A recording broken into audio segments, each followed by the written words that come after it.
How can product design departments tap into customer needs better?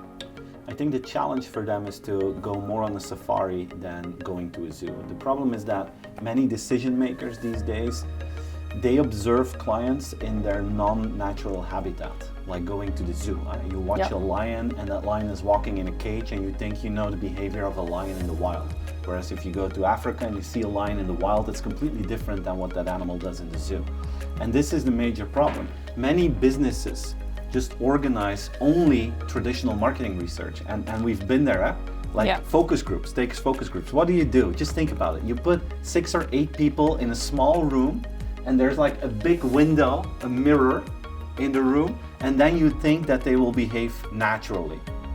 Whereas all these people know that behind that mirror, there is someone watching them. It's like Big Brother is watching every single word you're saying. And then you assume that their answers are just like what they would say in a family reunion. It's completely different. It feels like you're being interrogated by the FBI. So it's a non-natural setting. We create a zoo.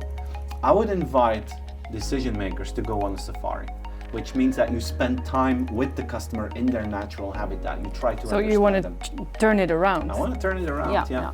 It's, I heard this example recently from someone that works at Disney. When they do traditional focus groups with people and they ask them, why do you go to Disneyland? You know what their answer is? No. For the rides. There's a new ride and we love Small World, we love Space Mountain, we love the parade. That's why we go to Disneyland. And then the decision is, we need more rides because that's what people like. Yeah. If you go to their homes, what do you see? You see pictures of Disneyland with Mickey Mouse and with the castle in the background. And then you come to realize people don't come for the rides. They come because they want to create a unique family memory. And that's a completely different behavior and a completely different way of deciding if and when you will go to Disneyland.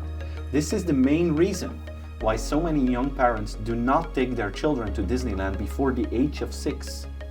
They will tell you in a focus group, oh, it's because they're too young and they won't enjoy it that much. That's not true. It's because those parents are afraid that the children will not remember that experience. And it's an expensive memory maker, going to Disneyland. So if you go with your family and your children, you want them to remember for a lifetime. That's what you feel if you go to the safari, and the conclusions will be completely different than when you observe the same people in a zoo context. So if you want to understand customer behavior, spend time with them, observe them in their natural habitat. Yeah, it reminds me of an article I read about Bacardi. Do you know what they did? No. Well, they actually did the exact same thing. They let all the people working in HQ, they sent them off to the bars, have a big party around the city, and they wanted them to really act like customers, but have a Bacardi rum, Bacardi whatever, in a bar with other people to experience what it's like to have a party instead of being at the office thinking about new campaigns and new things to do. So yeah, very cool thing, because then you also see who your real customers are in a bar. It's like, I remember I had this exercise with a beer company, and they had this beautiful marketing story. Oh, our customers, we're an upscale beer, and our customers are between 40 and 50, and they're high-level executives, and that's our positioning. Yeah. And then I did a Google search on that brand, and you push images, and then you see something completely different. And then they had to admit that their profile is not what they share in their marketing story, because they also had cans.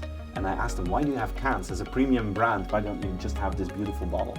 Well, there's a certain percentage of our customers who like to drink from a can. A certain percentage, yeah. But they didn't want to admit that. In their presentations, that certain percentage was gone, versus that's where the volume was coming from. And if you go to the natural behavior, if you go to parks, if you go walk in the roads, then you see who your real customer is. And that's very often different than the customer in the zoo, or let alone the customer that you present in your marketing presentations.